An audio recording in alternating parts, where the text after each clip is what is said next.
کتف و شانه و گردن خسته که این روزا به خصوص بین کارمندان، پشت میز نشینان خیلی شایع هست. همینطور بین نوجوانها که مدام سرشون تو گوشی و تبلت و لپتاپ و کامپیوترشونه. امروز میخوام یه پکیج خیلی کامل رو توی 40 تا تمرین بهتون ارائه بدیم که این 3 بخش رو کاملا بتونید روش مدیریت داشته باشین، تمرین بکنید. در هر سطح یوگایی هم که هستین میتونید که این تمرینات رو انجام بدید. برای تمرین اول رو به شکم دراز بکشید. دوستانی که کمر درد دارین حتما یه پتو تا شده نازک زیر شکمتون قرار بدید. این تمرین ماکاراسانا هستش. جزء خم عقب‌های خیلی ملایمه. پس اگر تنگی کانال نخاعی دارید نگران نباشید. یعنی اگه منع پزشکی ندارید برای انجام تمرینات یوگا، این تمرین رو میتونید انجام بدید که در واقع همون سوسمار هستش ماکاراسانا. ببینید من رو به شکم که قرار گرفتم، اگه کمر درد دارم روی پامو فقط قرار میدم روی زمین. اما اگه کمرتون مشکلی نداره، مثل چارلی چاپلین که پنجه هاش به بیرون بود، میتونید یکم پنجه ها رو به بیرون حرکت بدید و به این شکل پاشنه ها نزدیک هم، پنجه ها بیرون. خب این از وضعیت پاها. حالا دستاتون، فکر کنید مثلا نشستین دارید تلویزیون نگاه میکنید. چجوری بود بچگیامون؟ مثلا مشقمون هم مینوشتیم، تلویزیونمون هم نگاه میکردیم. اینجوری دستتون رو میذارید زیر چانه، ولی مهمه که آرنجتون نه خیلی به داخل بیاد و نه خیلی به بیرون بره. یعنی سعی کنید کاملا عمود باشه و اینکه این قسمت شانه‌تون هم انقباض اضافه ندید، گردنتون خفت نیفته. پس ببینید این صحیح ترین وضعیته. خیلی راحت، انگار که مثل 2 تا پایه دستتون اومده زیر کاسه سرتون. خب حالا شروع کنید نفس کشیدن. میتونید یکم با دم، یعنی ورود هوا به حفره‌های بینی، شکمتون رو برجسته کنید. آرام به زمین فشار بدید و با بازدم نافتون رو شل کنید. خود به خود شکمتون میره داخل و مدام حواستون باشه که قسمت شانه خفت نیفته، گردنتون سر جای خودش باشه. دهان و حتی چشم رو میتونید ببندید. هم تمرینیه که ذهنتون رو آروم میکنه و برای همینه که به عنوان اولین تمرینتون در نظر گرفتم. همین که دارید یکم روی قسمت شانه، تخته پشتتون، بین کتف‌ها و حتی پکترالیس سینه‌ای کار میکنید. آرام نفس بکشید.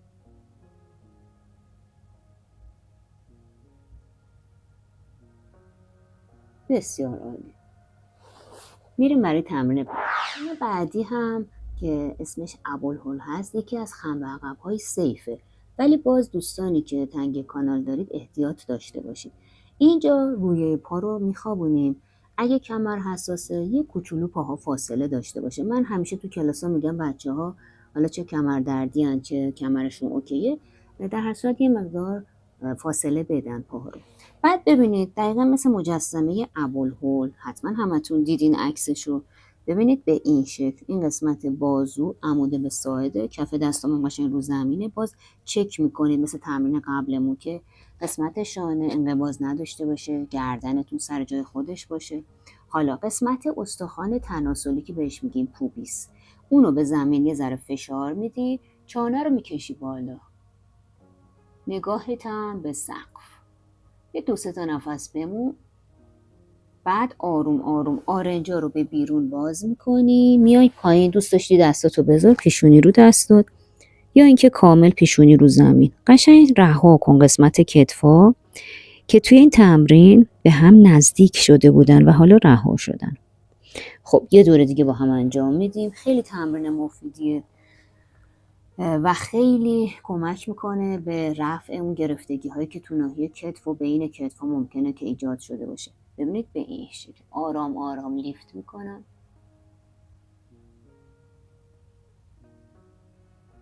و بعد برمیگردم استراحت میکنم. موقع استراحت میخوام تمام عضلاتتون رو کاملا به زمین بسپارید. آرام نفس بکشید. میریم برای راند سوم. یه راند دیگه هم کار میکنیم که خوب اثر تمرین رو تجربه کنیم تو بدنمون. دوباره تمام نکاتش رو رعایت کنید، لیفت کنید جانه رو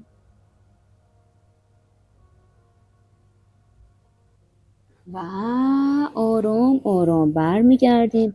برای استراحت میتونید شست پاهاتون رو متصل کنید، پاشنه ها رها به طرفه، یه گونه رو بذارین زمین، یا اینکه اگه دوست داشتید به این شکل پیشونی رو دستاتون استراحت کنید. این تمرین که آردها شالاباسانا هستش و دوستانی که یوگا کار میکنید میدونید که ما 2 مدل آردها شالاباسانا داریم. یکیش که حالا دست میره زیر قسمت ران و جلوی لگن قرار میگیره، یکی دیگهش هستش که ضربدریه و تعادلی محسوب میشه به نوعی، هم برای اونایی که شانه های نابرابر دارن خیلی خوبه و هم برای اونایی که میخوان روی قسمت کتف بین 2 کتفشون کار بکنن. بسیار تمرین مفیدی هستش. حتی اونایی که مثلا اسکولیوز دارن بسیار بهشون کمک میکنه. خب ببینید به این شکله که جلوی چانه و دهانتون رو انگار میخواید زمین رو ببوسید، میذارید روی زمین، دستا بالای سر، پاها هم که قشنگ یکم فاصله داره روی پا خوابیده. گفتیم ضرب دری یعنی متقاطع، پس دست راستمو میکشم، پای چپم هم همینطور و بلند میکنم، هم اندازه باشه، گردنتون از راستای خودش مهرای گردنی خارج نشه. خب یه 2-3 تا نفس بمونید، بعد برمیگردیم. باز اینجا دوستانی که تنگ کانال دارید احتیاط بکنید دیگه، یعنی خیلی لیفت نکنید.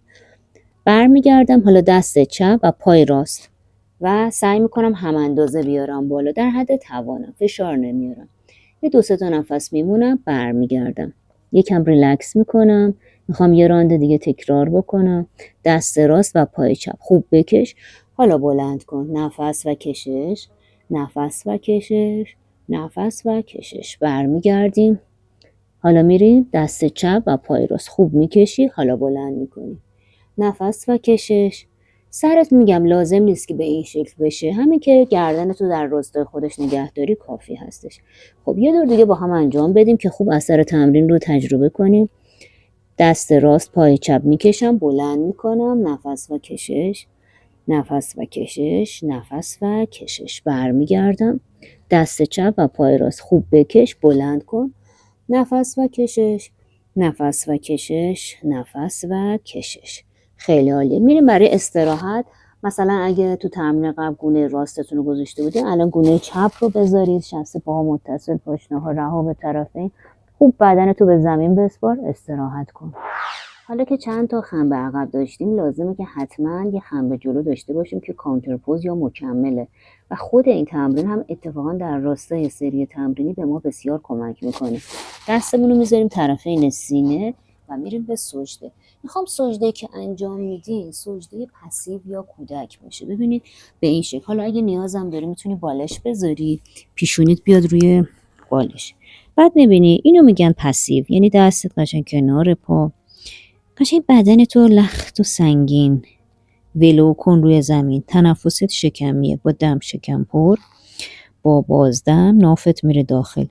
به ویژه توجه کنید که کتفاتون کاملا وانهاده باشه. ببینید الان کتفامو ریختم، انگار داری تو دل زمین فرو میری با هر نفس.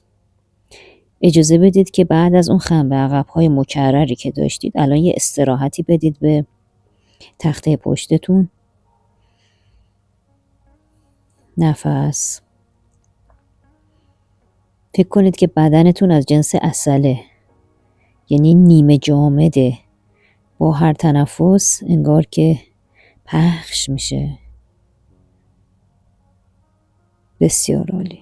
حالا میتونید به همین شکل با پشت گرد آرام آرام بلند شید و بنشید. به مارجری آسانا که همتون در هر سبکی که یوگا رو کار کرده باشین میشناسیدش، گربه. حالا تو تمرینات بعدی هم میخوایم تنوعاتش رو کار کنیم. یکی از بهترین تمریناته که بتونید روی ستون مهرهاتون از جمله اون بخشی که حدود تراستیک شما میشه، یعنی مهره‌های تی شما رو در بر میگیره، خوب کار کنید. خب ببین الان من واژراسان یا 2 زانو نشستم، آرنج رو میچسبونم به زانو، یه دونه کف دست میام جلو. این میشه استاندارد گربه. همیشه اینو رعایت کنید. قشنگ انگشتاتون رو پهن کنید پنجه پا رو میتونید تیز کنید. تو سبک ساتیاناندا به این شکله، تو سبک‌های دیگه مثلا شیواناندا رویه پا رو میخوابونن. هر کدوم که راحتید، خیلی حالا کاری به سبک نداشته باشید.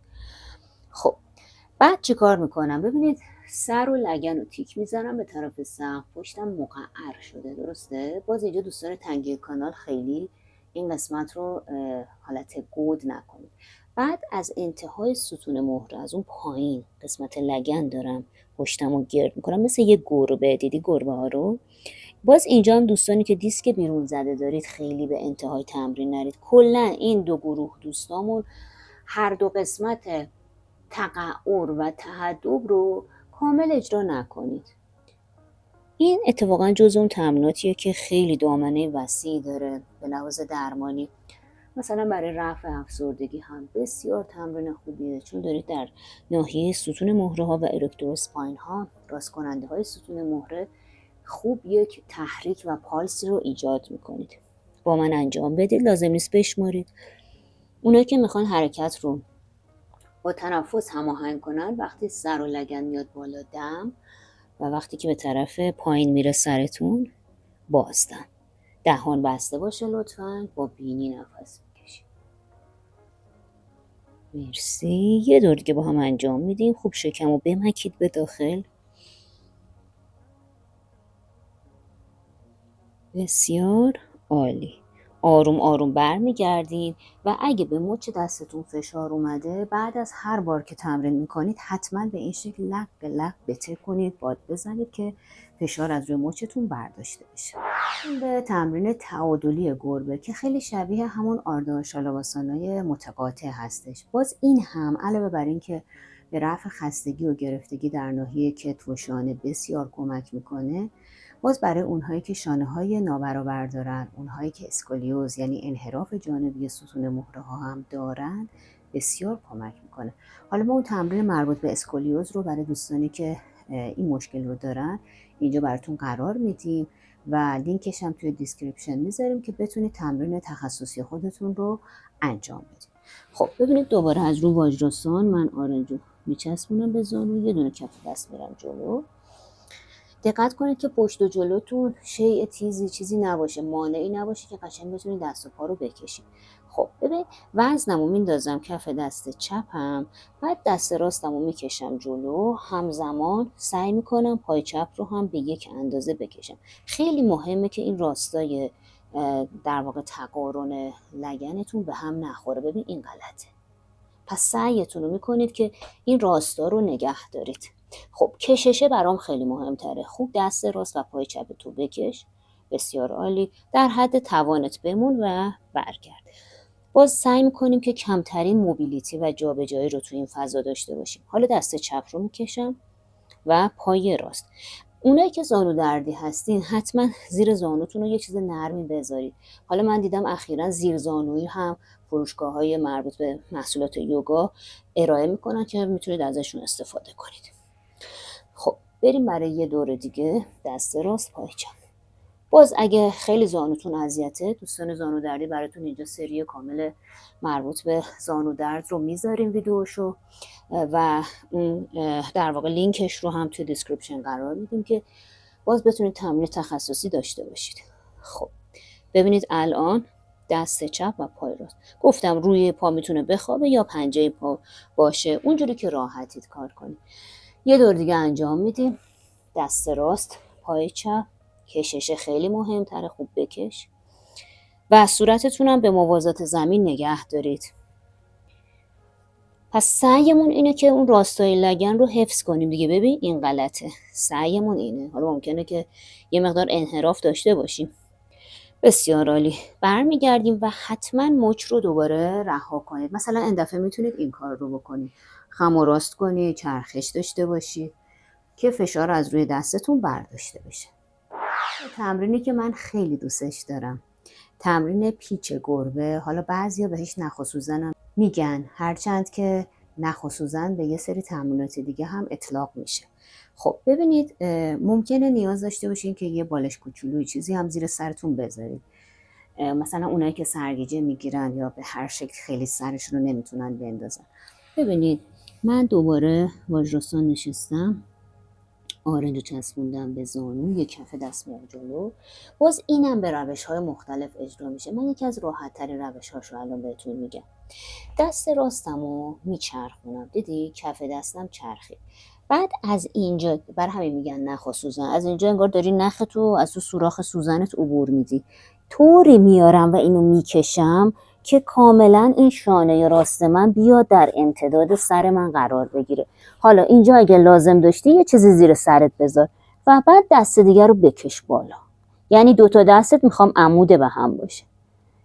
حالا علاوه بر این که داری روی کتف و قسمت رومبوئید ها، دلتوئید ها کار میکنی و انعطاف این قسمت ها رو افزایش میدی، داری به اندام های تحتانیت هم یه استراحتی میدی، چون خونرسانی معکوس شده.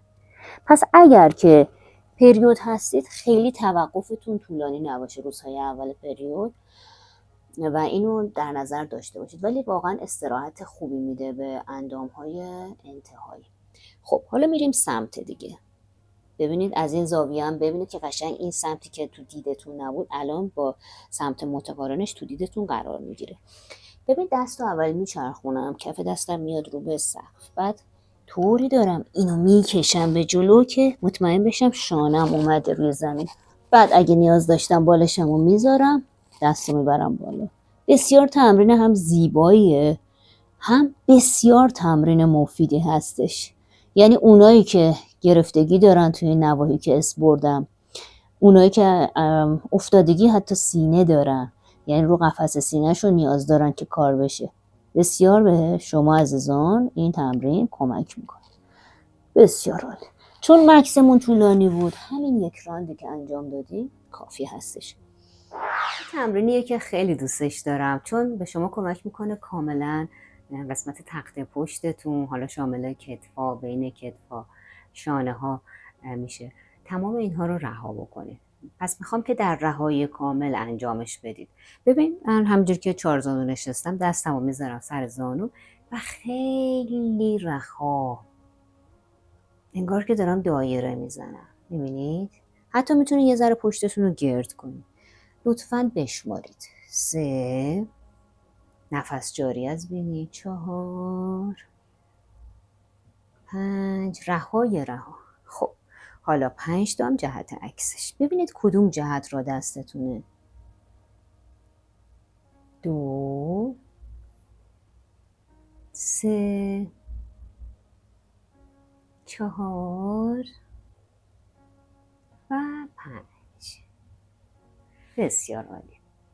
رسیم به یکی از پاوانموکتای دست 3 که در سبک ساتیاناندا میدونین که پاوانموکتا جایگاه ویژه‌ای دارن و پاوانموکتای دست 3 که توی این تمرین و 2 تمرین پیش رو میخوام حتما ازشون بهتون درس بدم، خیلی کمک میکنن که روی گره های انرژیک کار کنید. یعنی اینکه اگه اون گرفتگی عضلانی که شما دارین تو ناحیه مثلا کتفتون یا بین کتف و شانه ناشی از حالا مشکلات هیجانی، عاطفی، روحی، روانی بوده باشه، یعنی اون گره انرژیک رو شما تو بخش پرانیکتون داشته باشید و خودش رو تو بدن فیزیکی به این شکل نشون بده، با این تمرین کاملا اینا آزاد میشه. خب ترجیحاً از دست چپ شروع میکنیم. ببین پاهامو قشنگ دراز کردم، پشتم صافه، میتونم مثلا یه چیزی بذارم زیر لگنم که راحت تر بتونم صاف بشینم. دست چپ رو با یک دم از چپ صاف میارم بالا، یه طناب فرضی سنگین دریانوردی رو انگار گرفتم تو دستم، دارم به سختی و با آرنج صاف اینو میکشم پایین. خود به خود یه قفل چانه هم خواهم داشت در انتها. دوباره دست راست رو میبرم بالا، دم و به این شکل بازدم. چرا از دست چپ بهتره شروع کنید؟ که بتونید روی سیستم اعصاب مرکزی هم بیشتر تمرین کنید و تأثیر بذارید. خب با من انجام بدید، عجله نکنید. انقباض اضافه توی شانه و گردن نداریم، خیلی کمک میکنه باز به رهاسازی، همونطور که گفتم، اون گره های انرژیک ناحیه هیریدایاکاش، فضای قفس سینه و اتصال کتفتون، اتصال شانه، در واقع اون قسمتی که هیومرس یا استخوان بازو توی گلنوید یا حفره شانه‌ای داره الان خوب چرخش پیدا میکنه. مرسی. این دور پایانیمون هستش. دم و بازدم. استراحت. به تمرین بعدی که از دسته 3 پاور موکتا هستش، تمرین پارو زدن که حالا وریشن هم داره ولی ما اینجا ساده ترش رو انجام میدیم. پاهاتون رو قشنگ دراز میکنی، اگه لازمه یه بالشی زیر باسنتون بذارید که راحت تر بتونید به جلو مایل شید. دوستانی که دیسک بیرون زده و تنگی کانال نخاعی دارید، چون دو جهت رو میخوایم جلو عقب بشین، احتیاط داشته باشید، خیلی جلو یا خیلی عقب نمیرید. دستتون رو مشت کنید، فکر کنید 2 تا دست پاروهاتون رو انگار گرفتید. بعد حالا نهایتش اینه که از کنار قوزک بیایم دیگه. اونایی که محدودیت دارین از جلوترش ببینید به این شکل میام، یه دنده عقب کوچیکم میگیرم، دستا میره بالا آرنج زا و بازدم میام جلو. 5 تا بشمارید. 2 پنجه ها اکتیو، 3 4 و 5. خب حالا برعکسش چجوریه؟ از بیخ کشاله برو جلو، برو دم میای بالا، چانه هم بالا و بازدم. دم یه دنده عقبم میتونی بگیری، بازدم. 3 دم، بازدم. 4 بازدم و 5. بسیار عالی. آسیاب دستی که من همیشه سر کلاسا به بچه‌ها میگم این دوتا با هم خواهرن، یعنی اون پارو زدنه با این آسیاب دستی. خب چجوری انجامش میدم؟ پاهامو در حدی که راحت باشم باز میکنم و پنجه هم که میبینید اکتیوه. حالا انگار که دسته اون آسیاب سنگی رو گرفتم تو دستم. اگه دیده باشین تو روستاها یا تو فیلم ها وقتی میخوان آسیاب کنن به شکل دستی و سنتی، دقیقا همینه دیگه. یه دسته‌ای داره، این آسیاب خیلی هم سنگینه، پس به کندی حرکت میکنه. بعد میتونید از روی پای راست یا چپ، فرقی نمیکنه، شروع کنید. ببین اول یه دنده عقب میگیرم. باز دوستانی که تنگی کانال دارید یا دیسک بیرون زده دارید، خیلی جلو عقب نمیرید. آرنج من اصلا خم نمیشه ولی پشتم یکم گرد میشه. ببینید دست من نه بالا میره نه پایین میفته، یعنی در امتداد شانه نگه میدارم. ببینید که از چند عضله محدوده کمربند شانه‌تون دارید کمک میگیرید برای اینکه این تمرین رو بتونید اجرا کنید. 3 5 تا از راست رفتیم، 4 این 5 میشه، دم و بازدم از بینی و 5. خب حالا همینو میخوام برگردم دیگه، پس دنده عقبمو از رو پای چپ این بار میگیرم. اینم 5 دور برید که تکمیل بشه. آفرین، دهم بسته باشه. 4 دم و بازدم و 5. مرسی، استراحت. خب میرسیم به این محدوده که کلی تمرین داریم. میخوام که دستاتون رو ببرید بالا، دست راستتون رو به این شکل ببرید پشت قسمت آرنج دست چپتون و اینو خوب بکشید. یعنی در واقع از ناحیه دنده های شناور و خط نیمتنه یه کوچولو هم خم میشین، گردنتون رها باشه. برمیگردی جای دست رو عوض میکنید. خیلی عالیه. گردن رو چک کنید. مرسی. یه دور دیگه. تیروید رو تحت فشار قرار نمیدیم. نفس جاری باشه. مرسی، عالی. میبینین چه کشش و خمشی رو در این حال دارین تو این قسمت ها تجربه میکنید. خیلی از گرفتگی های ناحیه کتف و محدوده کمربند شانه‌ای رو با همین تمرین میتونید که برطرف کنید. برمیگردیم و استراحت میکنیم. میخوایم که تمرین دست ناماسکاراسانا رو انجام بدیم، به خاطر اینکه اونایی که این تمرین رو زیاد کار کردین که حالا بهش نیایش یا سلام هم میگن، میدونید که در واقع باید چنباتمه بشینید، ولی ما اینجا کاری به فضای لگنمون نداریم، تمرکزمون رو این قسمت هستش، بنابراین فقط دستش رو اجرا میکنیم. پس بنابراین یه نشست راحت رو انتخاب بکنید، دستتون رو به این شکل مماس بکنید، یه قفل چانه هم میدین. ببینید سرخ میشم که خوب ببینید، یه قفل چانه کوچیک میدید. بعد دستا رو در امتداد شانه خوب به عقب میکشید و چانه رو به جلو و بالا. اینجا دم میگیرم و اینجا که جمع میکنم بازدم. دم، یکم مکس دارم و بازدم. دم، بازدم. میبینید که ترپزیوس بین دو کتفتون چقدر خوب وقتی دست باز میشه از هم به این شکل میره عقب. داره روش کار میشه و وقتی که به جلو میکشیم روی پکترالیس ها خمش رو احساس میکنیم. مرسی، عالیه. استراحت کنید. میرسیم به گوموک آسانا که باز اینم پاش خیلی سخته. مثلا من اینو سر کلاس متوسطم پاشو نمیگم که دیانا ویراسان هستش دیگه. بنابراین شما اصلا پاشو کاری نداشته باشید، وضعیت پا نشستتون هر جوری که راحتید باشه، کاری به اون نداریم. تمرکزمون روی موبیلیتی این قسمت هستش. خب ببینید چیکار میکنم. دست راستم میبرم بالا، با کمک دست چپم اینا رو قشنگ هل میدم عقب. دست چپ رو میکشم، یه چرخش ایجاد میکنم و میبرم پشت. اگه دوتا دستتون به این شکل اون پشت تو هم گره شد که خیلی عالیه. اگه نشد میتونید به دست بالاییتون موقع تمرین یه بند یوگا، یه شالی، ملافه چیزی بدید. خب پس نهایت تمرین به این شکله. باید گردنتون کاملا رها باشه تو این تمرین. اون عزیزانی که میخوان روی لیفت سینه کار کنن که حالا ما براتون یه ویدیو اختصاصی هم میذاریم، این جز اون تمریناتی که بهتون کمک میکنه. پس بنابراین لینکش هم براتون تو دیسکریپشن میذاریم. عزیزانی که میخواین رو فرم سینه هاتون کار کنید جداگانه تمرین داشته باشید. یه چند تا نفس که موندین تو این تمرین، حالا آروم میخوایم یه پیچ هم انجام بدیم. خیلی نمیشه پیچ این تمرین رو کامل اجرا کرد، در حد توانید. به آستانه دردتون توجه کنید. یه چند تا نفس میمونیم، بعد میریم وسط و میریم سمت مخالف. کاملا پیچش کنترل شده است، چون دستتون مثل یه آتل پشتتون رو بسته. خیلی نمیتونید به چرخی، دامن حرکتتون محدوده. خب الان این یه سمتش بود، درست شد. برمیگردم. ترتیب برگشتن از تمرین هم مهمه. یکم استراحت میکنم، حالا جای دست رو عوض میکنم. این دفعه دست چپمو میبرم بالا. اگه دیدید که دستتون به هم نرسید این سمت که حتما وسیله میگیرید، دارید کمکش میکنید با دست دیگه، دست چپ. بعد دست راستمو میکشم یه چرخش و میبرم پشت. اگه رسید که خیلی هم خوب، نرسید اشکال نداره، وسیله میگیرید. قشنگ میخوام آرنجتون نوک آرنج رو به سقف باشه. گردن رو چک کنید که انقباض اضافه نداشته باشه. نفس جاری. مکس داریم. اگه آینه جلوتون باشه میبینید که خانوما سینه چپ کاملا لیفت شده توی این تمرین، توی این وضعیت که موندین نسبت به سینه راست. نفس جاریه. اونایی که کایفوز دارن باز براتون تمرین میذاریم، یعنی قوز پشت. باز این جزء اون تمریناتی که خیلی بهتون کمک میکنه، ولی میتونید که از لینکش که تو دیسکریپشن میذاریم استفاده کنید که تمرین تخصصی خودتون رو داشته باشید. خب میخوایم از تمرین برگردیم. دست راست رو میکشیم، دست چپ رو میکشیم و رها میکنیم.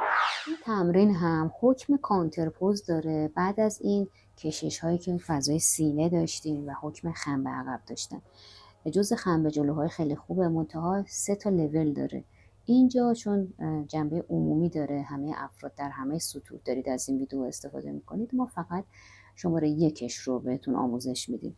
کورماسان یا لاک پشت. ببینید پا رو به این شکل حالت هلالی پرانتزی قرار میدم. بعد کف 2 تا دستامو میبرم زیر ساق پا و مثل لاک پشت که پشتش گرده یکم پشتمو گرد میکنه. بعد شروع کنید دست و پا زدن، انگار که دارید توی یه ساحلی میرید به طرف دریا. یه لاک پشتی هستین. آروم آروم پشتتون رو قشنگ گرد نگه دارید. اجازه بدید که اون کشش های زیادی که توی چند تمرین اخیر داشتیم الان با این تمرین متعادل بشه. پس خیلی مهمه دوستان مربی دقت کنید. خیلی مهمه که تعادل رو توی سری تمرینیتون همیشه در نظر بگیرید. دوستانی که میخواین بیشتر با نحوه طراحی تمرین آسانه های سبک ساتیاناندا آشنا بشید، حتما به دایرکت پیج یوگا دات شادی، آموزش یوگا با شادی مشتاقی در اینستاگرام پیام بدید. حالا ما هم دوره داریم، مثل دوره همین طراحی تمرین که خدمتتون گفتم، دوره فن بیان هم داریم و هم کلاس های ترمیک و ماهیانه داریم که اگه دوست داشته باشین تو این کلاس ها همراه ما باشید، پیام بدید که راهنماییتون کنیم برای ثبت نام. خب کافی هستش. آروم آروم برمیگردیم میریم برای تمرین بعد. خب میرسیم به کشش پهلو که روی عضله پشتی بزرگ یا لاتیسیموس دورسی تاثیر میذاره. چون این عضله خیلی وسیع هستش و تا همین محدوده ها هم ادامه داره، میتونه روی گرفتگی های این ناحیه تاثیر بذاره. خب من همینجور که نشستم دست راستم رو میذارم، آرام آرام میرم روی ساعدم، اما وزن رو روش تحمیل نمیکنم به هیچ وجه. دست چپمو میکشم میخوابونم رو گوش. اگه مشکل سرگیجه یا مشکل مثلا گردن درد در این لحظه ندارید، آروم میتونید سرتون رو بالا پایین هم بکنید.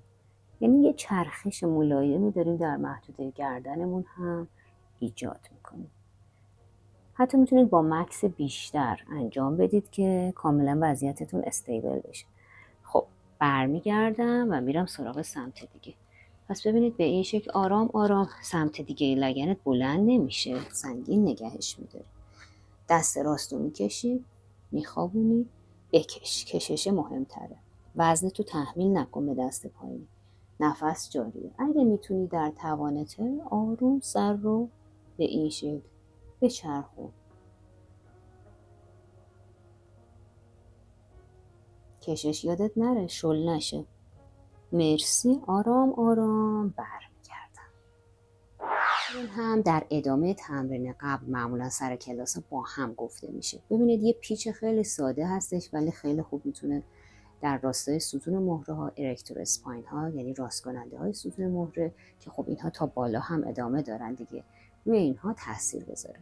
خب دستتون رو قشنگ ببرید بالا، بعد به این شکل دست چپ میاد پشت راست، دست راستتون هم میره پشت. شانه و گردن کاملا رها باشه. میتونید تنفس آرام شکمی داشته باشید، یعنی یکم شکم پر بادم و یکم به داخل میره. اگه پریودید، اگه کمردرد دارید، میتونید دست رو اینجا بذارید، یعنی خیلی به عقب مایل نشید و مکستون هم کوتاه‌تر باشه. میام وسط، دوباره دست رو میکشم. حالا جهت عکسش وزنتون رو دست عقبی تحمیل نمی‌کنید. جای دستتون رو تنظیم کنید. خب تنفستون میتونه شکمی باشه. حواستون باشه که شانه انقباض به هیچ وجه نداره، کاملا رها هستش. دهان بسته با بینی نفس میکشیم و کافیه. میخوایم دست گاروداسانا رو انجام بدیم. باز اون عزیزانی که اهل یوگا هستین خوب میشناسین اسم آسانا ها رو. گاروداسانا تو وضعیت ایستاده انجام میشه، یعنی هم وضعیت پا داره هم وضعیت دست داره، اصلا تعادلیه. ولی ما اینجا هدفمون اینه که روی این قسمت کمربند شانه‌ای بیشتر متمرکز باشیم. پس میشینیم و فقط دستش رو میخوایم شکل بدیم. تمرین سخته. خیلی ها که مثلا فروزن شولدر دارن، آسیب شانه یا حتی مشکلات گردن دارن، ممکنه این تمرین رو نتونن کامل اجرا کنن. در حد توانتون سعی کنید که دست ها رو به هم دیگه نزدیک کنید. خب چجوری انجام میدم؟ دست رو میارم روبرو، کف دست رو برمیگردونم، ضمن اینکه گارود به معنی عقاب هستش. دست راست رو میذارم روی دست چپ و به این شکل یه پیچ میدم. خب خیلی ها نمیتونن این پیچش رو ایجاد کنن، حتی مثلا اونایی که مشکلات مربوط به آرنج دارن، مثلا تنیس البو، گلف البو. پس خیلی از مشکلات میتونه باعث بشه که نتونی تمرین رو کامل اجرا کنی. اشکال نداره. دقت کنید که قسمت بازو نیفته رو سینه، بکشید بالا. خب میبینید که چقدر تو ناحیه شانه و کتفتون دارید اثر تمرین رو تجربه میکنید. بسیار تمرین مفیدیه. کاملا روی این قسمت ها دارید کار میکنید. نفس جاری باشه. در حد توانتون بمونید. اگه مثلا براتون این مقدار مکس زیاده، خودتون رو اذیت نکنید.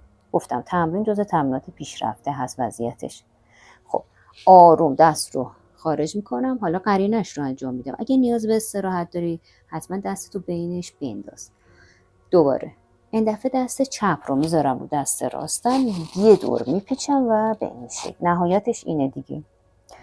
ضمن اینکه دوستانی که حالا به هند و اون الهه هایی که دارن خیلی علاقه‌مند هستین، ما یه الهه داریم گارودا که دقیقاً تصویرش همینه که سوار بر یک عقاب هستش. اگه دیده باشید تو معابدشون بعضی جاها اصلا این الهه رو میتونید ببینید. حالا ما تصویرشو که خود من گرفتم که توی ریشیکش بوده براتون میذاریم که بیشتر آشنا بشید از این جهت. خب نفس جاریه، نیفته بازوتون.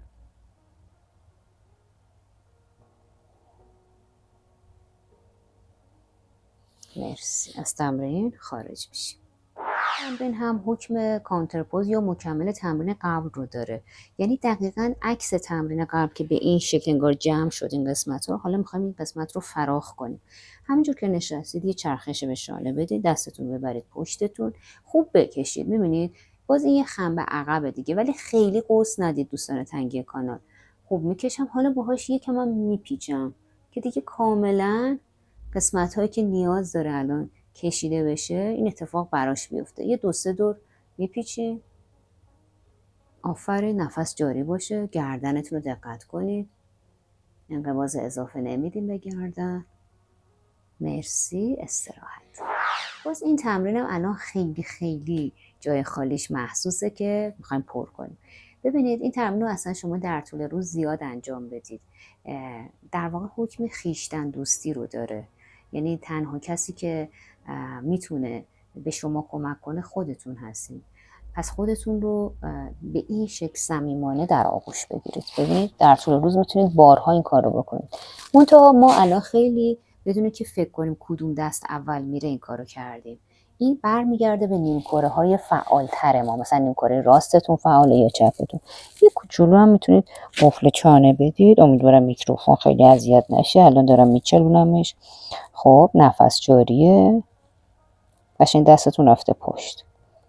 نفس بکشید دوستان، چشماتون رو ببندین، خودت رو در آغوش بگیر.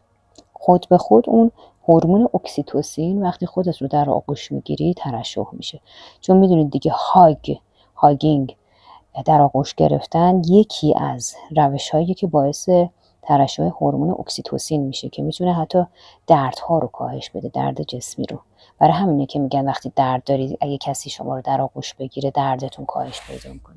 حالا کسی رو نداری خودت این کارو بکن، لازم نیست حتما یکی دیگه در آغوش بگیرته. خودت رو حالا جای دستتو عوض کن، اون دستی که را دستت نیست الان اومد اول، خودت رو در آغوش بگیر. نفس، شانه رو قشنگ رها نگه دار. یه کوچولو قسمت بالا توراسیک ها رو خم کردیم. نفس بکش، آرام. مرسی و رها. میرسیم به یه تمرین خیلی خوب 3 بخشی که اینو من سر کلاسام هم زیاد درس میدم. میخوام که همینجور که نشستید دستاتون رو به طرفین باز کنید. بعد انگار 2 تا دیوار طرفینتونه، پس انگار کف 2 تا دستتون رو به این شکل عمود کردی، انگشت رو چسبیده به همه. حالا شروع کنید از جلو به عقب 3 تا دایره کوچیک نقطه‌ای ترسیم کنید. بعد برید 3 تا دایره بزرگتر، یعنی من همیشه میگم حالا متوسط. آرنجتون صافه، دقت کنید از بیخ شانه دارین چرخش میدین. و بعد میریم 3 تا دایره بسیار بزرگ، در حد توانتون بزرگ. حالا همین مسیر رو میخوایم برگردیم، از عقب به جلو 3 تا دایره بزرگ، نفس جاری، 3 تا دایره متوسط. دستتون رو نندازین، استقامت به خرج بدین، رو عضلاتتون میخواین کار کنین. و 3 تا دایره کوچیک کوچیک. مرسی. حالا وقت استراحته، کاملا شانه رو رها کنید، به اثر تمرین توجه کنید. توی این تمرین 2 تا وضعیت آناتومیک رو میخوایم تجربه کنیم که بهشون میگیم سوپینیشن و پرونیشن. ببینید دستامون رو به طرفین دراز میکنیم، بعد اول به این شکل انگار که مثلا یه کاسه سوپ دستمه. میبینید دست من گوده، برای همینه که اسمش هم یادتون میمونه، سوپینیشن.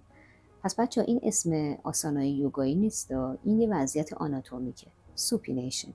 بعد به این شکل دستتون رو میچرخونه رو به دیوار پشتی، خیلی هم براتون سختش نمیکنم، همین دیوار پشت کافی. تونستی یه تقه هم بزن از ناحیه شانه که اینو میگیم پرونیشن. پس ببینید سوپینیشن دم، پرونیشن بازدم. کاملا یه تویست، یه چرخش خیلی خوب تو ناحیه بایسپس و ترایسپس، توی اون اتصال بازو به شانه داره ایجاد میکنه. پس اگه گرفتگی خیلی گسترده باشه و توی دستاتون هم منتشر شده باشه، این تمرین خیلی به دردتون میخوره. استقامت به خرج بدید. ممکنه لرزش عضلات داشته باشین الان، اشکال نداره، ضعف عضلانیه. گردن رو چک کنید که دچار انقباض نشده باشه. مرسی. ادامه بدید با من و رها کنید. حالا تصور کنید یک کت سنگین پشمی رو دوشتونه، چشما بسته. اجازه بدید سنگینی و گرمای این کت خستگی ناشی از این تمرین رو کاملا برطرف کنه.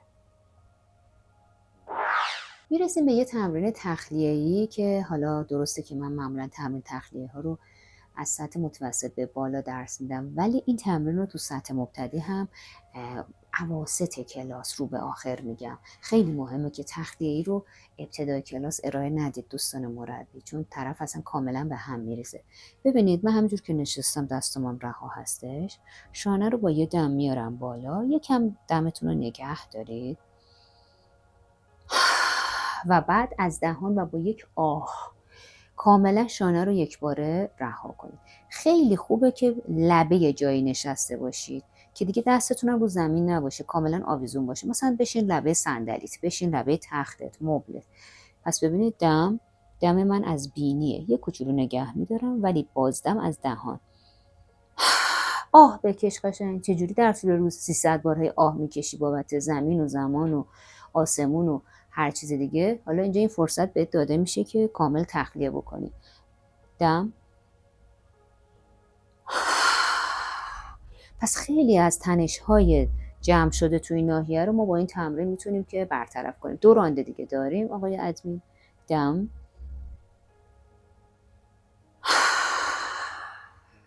مرسی. دم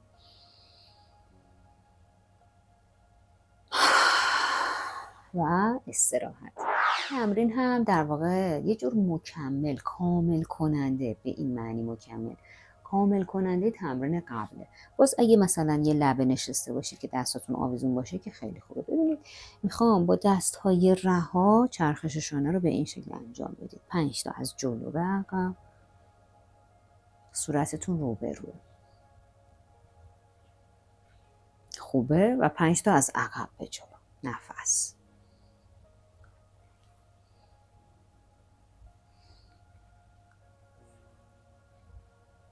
عالیه.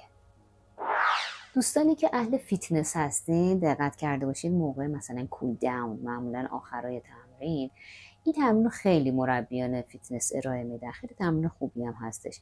ببینید دستمو میارم و به این شکل با دست چپم این قسمت پشت دست راستمو میگیرم و خوب میکشمش.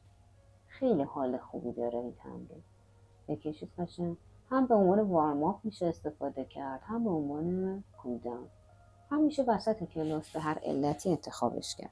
خب با دسته دیگه قشنگ بکشید نفس. حتی میتونید سرتون رو به جهت مخالف بچرخونید که قشنگ گردنتون رو کار کنید. پس یه دور دیگه اجرا میکنیم. این دفعه هر دو سمت رو با چرخش ناحیه سر و گردن انجام میدیم.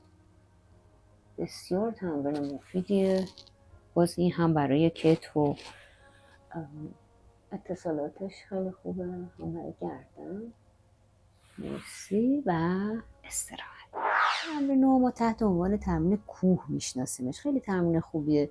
اصلا یه موقع ها برای اینکه طرف ریلکس بکنه، روی بخش پرانیکش کار کنه ارائه میدیم، ولی اینجا هدف دیگه ای داریم. پس به اون جنبه های پرانیکش خیلی کاری نداریم. ببینید دستتون رو حالت ناماسته میکنید مقابل جناق سینه. نمیخوام بچسبونید چون قرار حرکت بکنه، یکم فاصله داره. بعد آرام آرام دستاتون رو دارید میبرید بالا. تنفستون هم جاریه. میتونید چشماتون هم ببندید. ببرید اینقدر بالا که دیگه آرنجتون صاف بشه. دقت کنید که بازو قشنگ طرفین گوشتونه. گردن رو چک کنید. تیروید رو چک کنید. یه چند تا نفس اون بالا بمونید. گفتم میتونید چشمها رو ببندید. بعد آهسته آهسته دوباره دست رو برمیگردونید. ببینید چقدر خوب در محدوده کتف و شانه و قفسه سینه این تمرین اثرگذار هست. یه دور دیگه با هم انجام میدیم. نفس جاریه. آهسته آهسته به وضعیت نهایی که رسیدیم. نفس جاری و دوباره برمیگردیم. تمرین بسیار آرام بخشی هم هست. الان خودتون تجربهش کردید. میریم برای تمرین بعد. این تمرین میخوام دستاتون رو بذارید پس سرتون. لازم نیست قلاب کنید و دقت کنید به هیچ وجه سرتون رو هل ندید جلو. یعنی فقط این کوچولو مماس شده. ببینید به این شکل. بعد آروم بچرخید به راست. باز میبینید که روی توراسیک ها داره خوب کار میکنه، قسمت بالای پشت. بچرخید به چپ. دوباره راست. آرنجاتون جمع نشه ها. آرنج قشنگ باز. چپ. یه دور دیگه. راست. و چپ. 2 تا دیگه میریم. مرسی.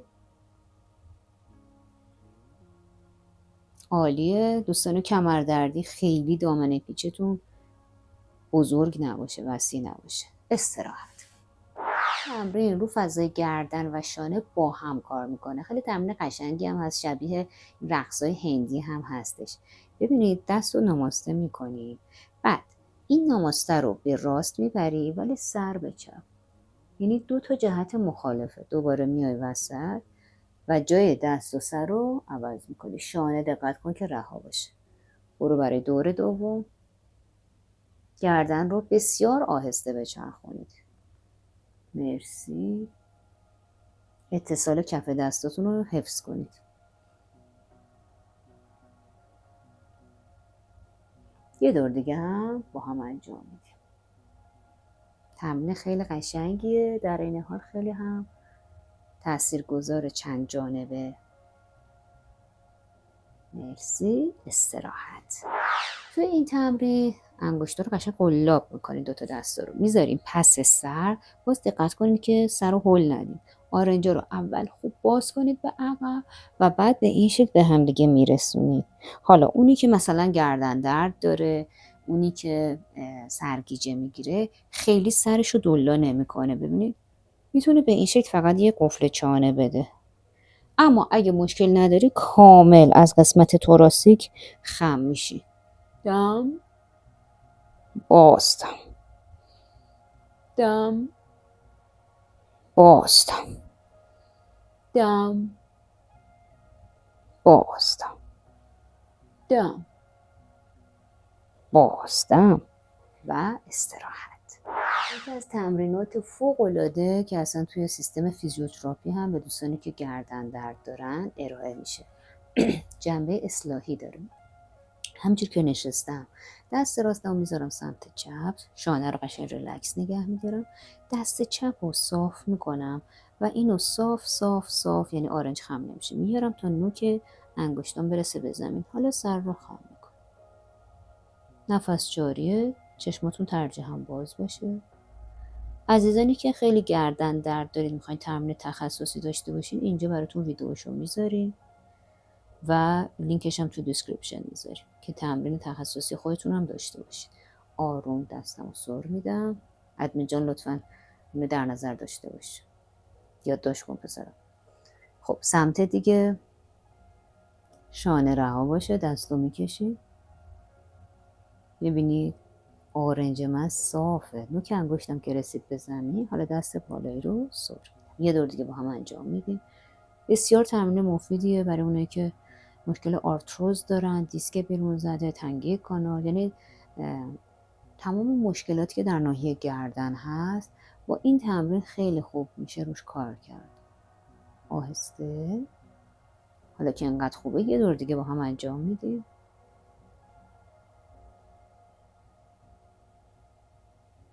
مرسی. سمت دیگه شانه رو دقت کنید که کاملا رها باشه. عالیه. و استراحت. به این تمرین که خیلی تمرین جامع الاطرافی هستش به قول معروف. ببینید دستم قلاب میکنم، دوباره پس سر میذارم، آرنجا بازه، نکاتش رو رعایت کنید. ببین هول نمیدم جلو به هیچ وجه.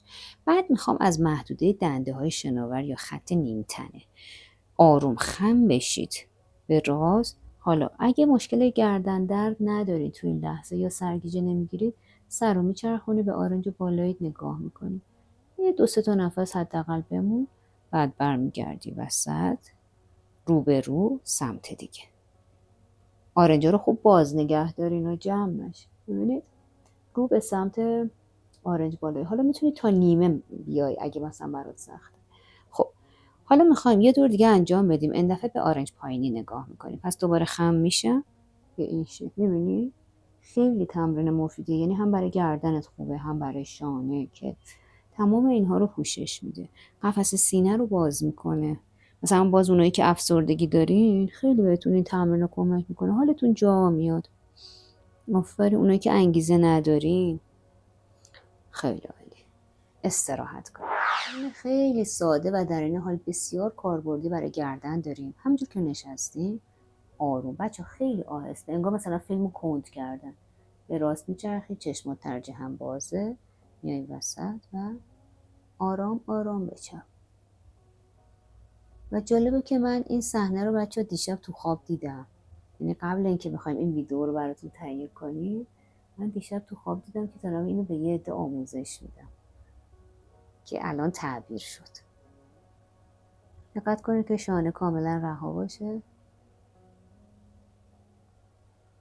خیلی خوبه. مرسی. اگه دیدین بعد از این تمرین احساس تهوع یا سرگیجه دارین، تعجب نکنید. علتش اینه که اودانا یا انرژی سر و گردن تو تمرینات گردن ممکنه که آزاد بشه، که چون حالت مارپیچ داره این انرژی، ممکنه ایجاد تهوع یا سرگیجه کنه. با نگاه کردن به یه نقطه ثابت روبرو میتونید این وضعیت رو پوشش بدید و برطرف بشه.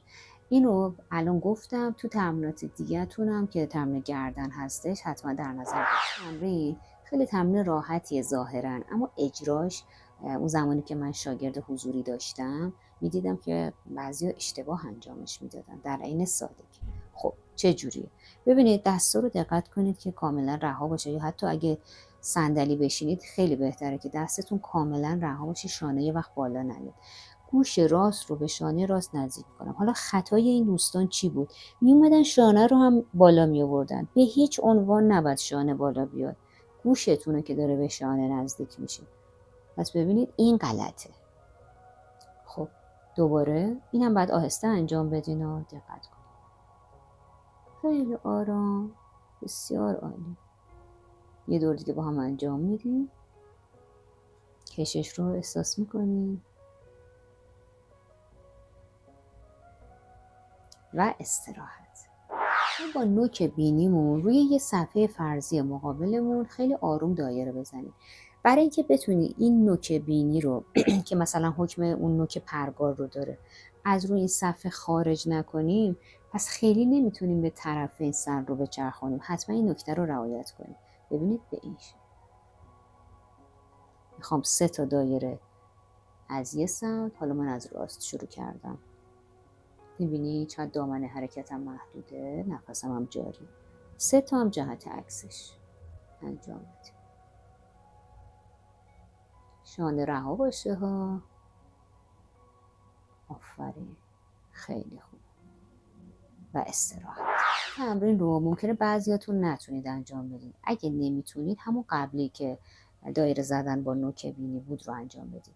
چجوریه؟ این دفعه با نوک چانه میخوایم دایره بزنیم. خود به خود تبدیل به کره میشه. دیگه حجم داره. پس بیشتر در واقع حرکت داریم تو ناحیه گردن. پس ممکنه اونایی که مثلا آرتروز دارن یا الان گردن درد دارن نتونن که این تمرین رو اجرا کنن. خب ببینید به این شکل. پس الان ملاکت چیه؟ نوک چانته. خیلی وسیع شد. میبینی دایره‌تون یا حالا اصلا کوره اگه بگیم بهش خیلی وسعت پیدا کرد. قشنگ سرت داره به طرف این هم میره.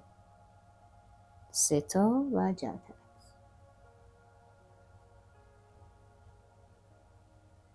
تندش نکنید. آفرین.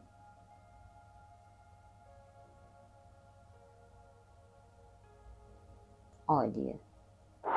به یکی دیگه از تمرینات خیلی شناخته شده محدود گردن، یعنی بالا و پایین کردن. ببینید خیلی مهمه که شما اصلا خمش تو ناحیه گردن ایجاد نکنید. ما 7 تا مهره گردنی یا سرویکال داریم که اینا خیلی به قول معروف موبیلیتی نداره، حرکت نداره. پس خیلی هم نباید مجبورشون کنیم به این وضعیت. پس شما در واقع یک تیلت، مشابه تیلت حرکت عمودی در ناحیه چانه‌تون باید ایجاد کنید برای این تمرین. ببینید من چانه رو به جلو و بالا میکشم، میام وسط و بعد یه قفل چانه انگار ایجاد میکنم، به داخل میکشم. همین کافیه. پس تمام اون تمرینایی که مثلا سر صف تو مدارس ما بچه بودیم یادمه میگفتن، خیلی هاش اصلا به جای اینکه به نفع بدن باشه به ضرر بدن بوده. یعنی اون همه خم کردن و کشیدن و اینها اشتباه بوده. ببینید درست انجام بدید تمرین. ببینید این درسته. این کمک میکنه به تقویت ارکتور اسپاین های گردنی، عضلات ناحیه گردن.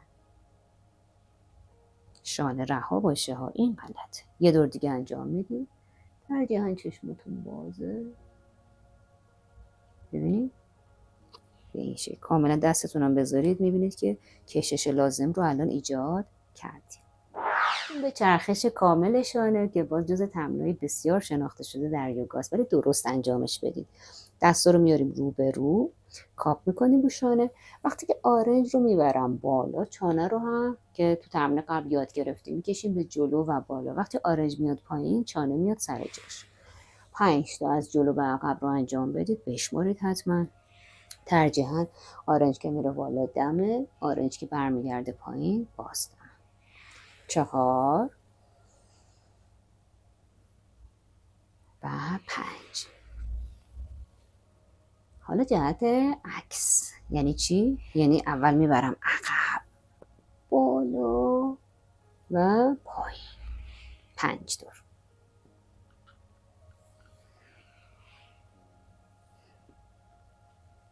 مرسی.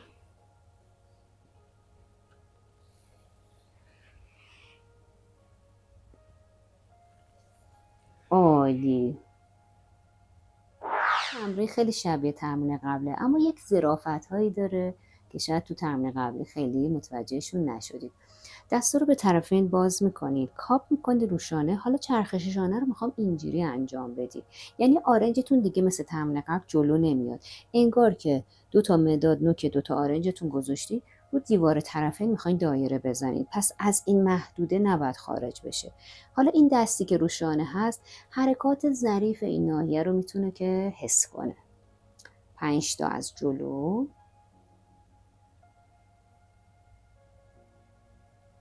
نفس جاریه، و 5 تا از عقب. آرام. نفس. تق‌تقش هم ممکنه که بشنوید. تق‌تق بدون درد اشکال نداره. حرکت آرامش رو حس میکنید. مرسی. استراحت. تمرین رو من اسمشو گذاشتم مرغ. مرغ که مثلا از لونش اومده بیرون دنبال دونه میگرده. خیلی تمرین قشنگی. بال بال زدن مرغه. ببینید این تمرین به این شکلی که دستتون رو به طرف باز میکنید، کاپ میکنید رو شانه، بعد به این شکل. این انگار بال مرغه هستش. آرنج رو میاری بالا و بعد میاری پایین. ببین چقدر خوب داری روی اتصال استخوان بازو هیومرس توی گلنوئید همچنان کار میکنی. مرسی. 4. فعلا داریم با مکس انجام میدیم، حالا بهتون سرعتیش هم میگم. خب حالا شروع کنید دامنه حرکتتون رو کوچیک‌تر کنید، اما سرعت رو بالا ببرید. خیلی تمرین خوبیه. نفس.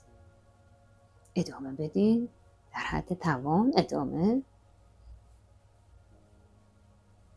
دیگه مرغ سرعت گرفته دنبال دونه است و رها کنید. مورد علاقه خودم رو گذاشتم برای حسن ختام. خیلی تمرین خوبیه، بهش میگیم پیش خدمت بد. ببینید به این شکله که بازوتون چسبیده به پهلوه ولی ساعدتون اومده بیرون. قشنگ انگشتا چسبیده به همه، کف دستا به موازات همه، مثل یه پیش خدمتی که یه حوله رو دستش انداخته، این گوشه وایستاده، بعد دستا رو باز میکنی. وقتی باز کنی حوله میافته دیگه، برای همین بهش میگیم پیش خدمت بد. خب دقت کنید که شانه بالا نیاد، بازوتون چسبیده بمونه و ظاهر این تمرین داره رو محدوده آرنج کار میکنه، اما در واقع داریم روی روتیتور کاف، اون عضله 3 سر روتیتور کاف کار میکنیم که بسیار حائز اهمیته. دامنه وسیعی رو به خودش اختصاص داده و اگه دچار گرفتگی بشه ممکنه خیلی کلافتون کنه. خب وقتی که دستا اینجوری باز میشه ترجیحاً دم، و وقتی که برمیگرده بازدم. ادامه بدید.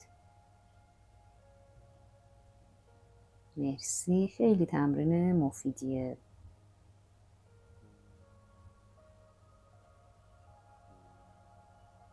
عالیه. اینجا براتون 3 تا ویدیو میذاریم. یه جلسه کامل یوگا مبتدی، مشکل دیسک گردن و شانه های نابرابر. شاد و سلامت باشید.